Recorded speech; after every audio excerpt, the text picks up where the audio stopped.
Please like and subscribe to really help support the channel. A simple click really goes a long way. Jon Jones called us last night and retired.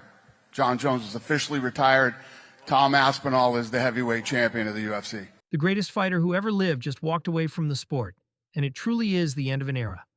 Jon Jones, the man who dominated 2 weight classes and held UFC gold for over a decade, called Dana White on Friday night and said 2 words that sent shockwaves through the MMA world. I'm done.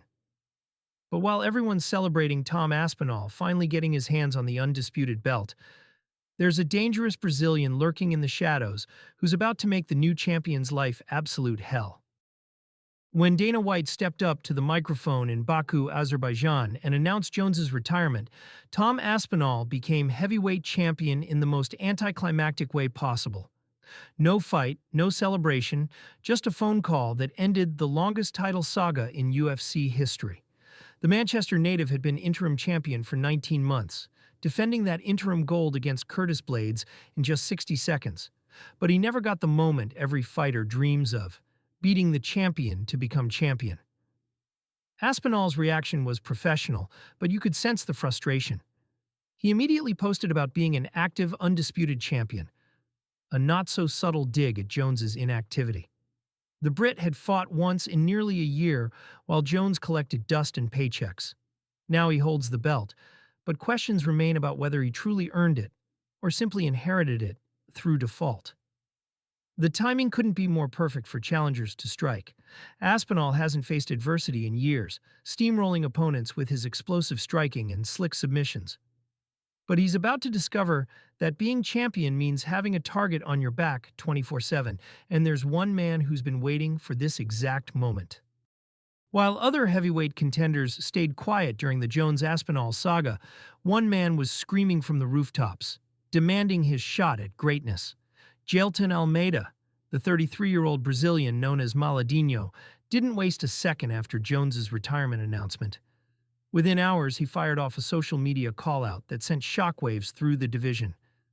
Aspinall versus Almeida for undisputed heavyweight title of the world. But this wasn't just another fighter hoping for a title shot. Almeida's call-out came with receipts. He systematically dismantled every other contender's claim to a title fight, pointing out that Cyril Gane had already lost 2 title fights, and his last win was controversial. Sergey Pavlovich already lost to Aspinall, and Alexander Volkov got dominated by the new champion. His conclusion was brutal and accurate. I'm the only one left, and I'm the one calling him out.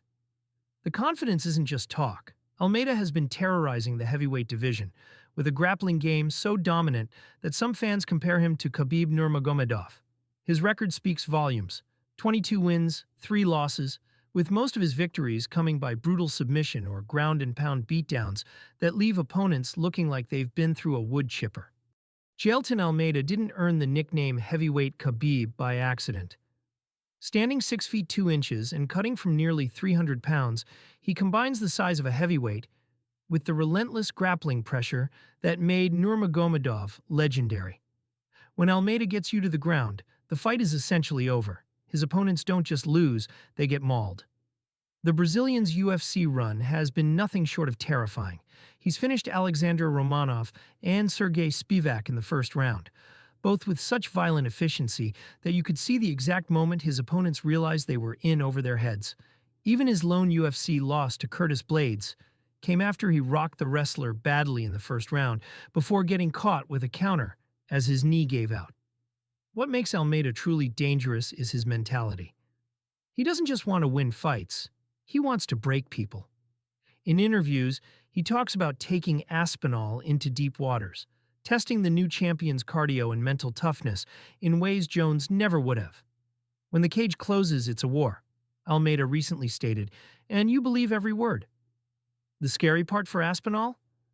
Almost every heavyweight who's faced Almeida's grappling has looked completely helpless once the fight hits the mat. The Brazilian doesn't just take you down, he suffocates your will to continue fighting. Here's where Almeida's call-out becomes truly fascinating. He's absolutely right about being the only one actively pursuing Aspinall. While the Brazilian was posting call-outs and demanding title shots, the rest of the division went mysteriously quiet. Cyril Gane? No public statements about wanting the title fight. Alexander Volkov? Radio silence. Curtis Blades? Booked in other fights. This creates a perfect storm for the UFC. They have a new champion who needs to prove himself, and a hungry challenger who's publicly calling out everyone else's lack of courage. Almeida has positioned himself as the obvious choice, not through politics or careful matchmaking, but by being the only one brave enough to step forward. When others hesitated, the Brazilian's aggressive approach mirrors the old-school mentality that built the UFC. Real fighters don't wait for opportunities. They create them.